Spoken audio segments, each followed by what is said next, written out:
बचपन से ही सायरा बानो सिर्फ दो ही ख्वाब देखा करती थीं। पहला ख्वाब कि उन्हें माँ की तरह ब्यूटी क्वीन या सुपरस्टार कहा जाए, और दूसरा 22 साल बड़े दिलीप कुमार से निकाह। उन्हें हीरोइन बनाने के लिए मां नसीम बानो ने खुद करियर की कुर्बानी दे दी, और एक सवाल ने दिलीप साहब को उनका हाथ थामने पर मजबूर कर दिया।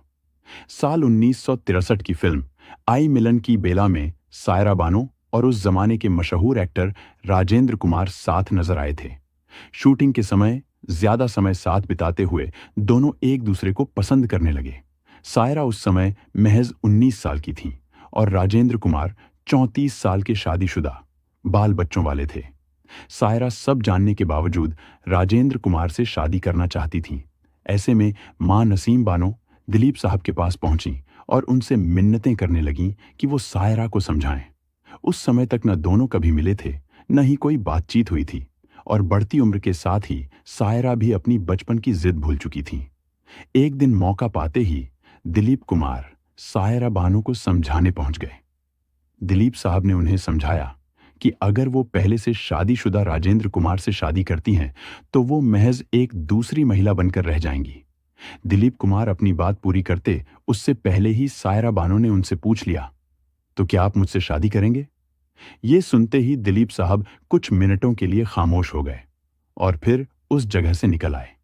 कुछ समय बाद ही दिलीप कुमार ने भी सायरा का साथ देने का फैसला कर लिया। दोनों की पहले दोस्ती हुई और फिर प्यार। दिलीप से सहारा मिलने पर सायरा ने राजेंद्र कुमार का साथ छोड़ दिया। सायरा बानो जी ने दिलीप साहब से जुड़े कुछ अनसुने किस्से शेयर किए। सायरा जी ने कहा कि दिलीप साहब इतने डाउन टू अर्थ थे कि अपने आसपास के लाइटमैन या क्रू मेंबर्स की प्लेट से खाना निकालकर खाने लगते थे। वे कहीं शूटिंग करने जाते थे तो होटल में ना रुककर गेस्ट हाउस में ठहरते थे। धर्म जी उनसे बहुत प्यार करते थे। यूसुफ साहब से मिलने के लिए वे कभी कभार 12 बजे रात को भी घर आ जाते थे। बात को आगे बढ़ाते हुए सायरा जी ने कहा, लता जी और यूसुफ साहब घंटों एक दूसरे से फोन पर बातें करते थे। वे अक्सर घर आया करती थीं। मेरी एक 55 साल पुरानी कुक है, वो उनका फेवरेट महाराष्ट्रियन खाना बनाती थी। लता जी हमारे साथ डाइनिंग टेबल पर बैठकर भी खूब बातें किया करती थीं। दिलीप साहब को लोगों को अपने घर खाना खिलाने का बहुत शौक था। सायरा जी ने कहा कि उनके घर पर इतना राशन होता था कि एक बार में चाहे जितने भी लोग आएं, सबके लिए खाना तैयार हो जाता था। अपने दौर के सबसे सफल एक्टर रहे देव आनंद अपने काले कोट की वजह से बहुत सुर्खियों में रहे।